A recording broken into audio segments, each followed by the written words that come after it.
Hey everyone, and welcome. We throw around the term deep thinker all the time, but what does it really, truly mean? It's way more than just being quiet or having your head in the clouds. Today, we're going to peel back the layers and look at the actual psychology behind it.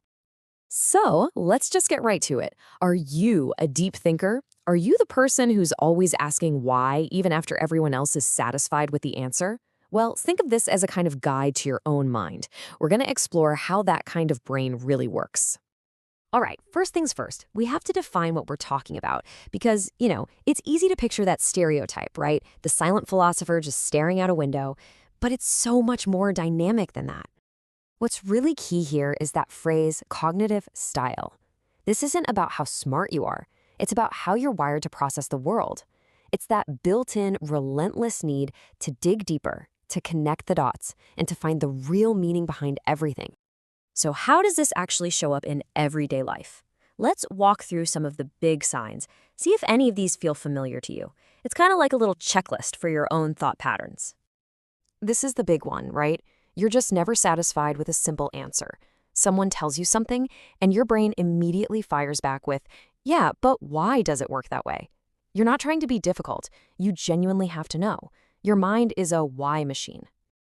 And this one gets misunderstood all the time. For a deep thinker, being alone isn't about feeling lonely. It's absolutely essential. It's like your mind is a computer with way too many tabs open, and you need that quiet time to sort through them, process everything, and just recharge. This is where things get really cool. Your brain is basically a pattern-matching supercomputer. You could be watching a documentary on bees and suddenly see a connection to how a major corporation is structured. You build these amazing bridges between things that to others seem totally unrelated. Okay, so maybe you're nodding along to some of these. You recognize the traits. But what does it actually feel like to live with a mind that's always on, always digging? And that leads us to a really crucial idea. Because this way of thinking, well, it's a total double-edged sword. It gives you some incredible superpowers, but it also comes with some very real challenges. And this right here is the fundamental tension. It's the fine line between having a powerful, analytical mind and falling into the trap of just overthinking everything. Let's break down what that really looks like.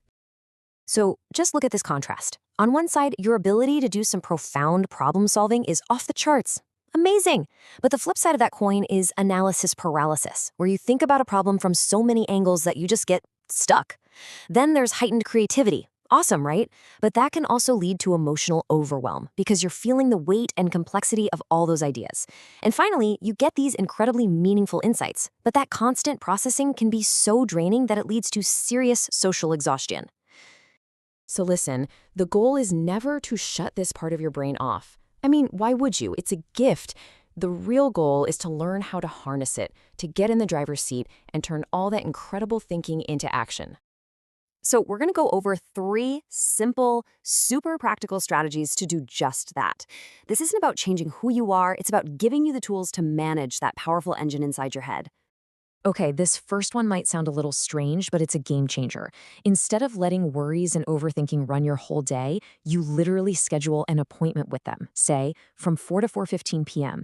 You give those thoughts a specific box to live in, which frees up the rest of your day. This right here is the ultimate cure for analysis paralysis. When you feel yourself spinning, getting lost in all the what-ifs, just stop and ask yourself one simple question. What is the smallest possible step I can take right now? You don't have to solve the whole thing. Just send one email, make one call. That single action breaks the cycle. And finally, we have mindfulness. This is your defense against that mental exhaustion. And it's not about emptying your mind. That's impossible. It's about learning to just observe your thoughts without getting tangled up in them. It's like watching clouds pass in the sky. You see them, you acknowledge them, but you don't have to get on board every single one. I love this quote from Einstein because it really gets to the heart of it. The true power of being a deep thinker isn't just about having cool insights for yourself. It's about what you do with them. Your unique way of seeing the world is a gift, and its real value comes when you share it. So I'll leave you with this to think about. Knowing what you know now about your mind, both its power and its pitfalls, and with a few new tools in your toolkit, what's the next big question you're going to tackle?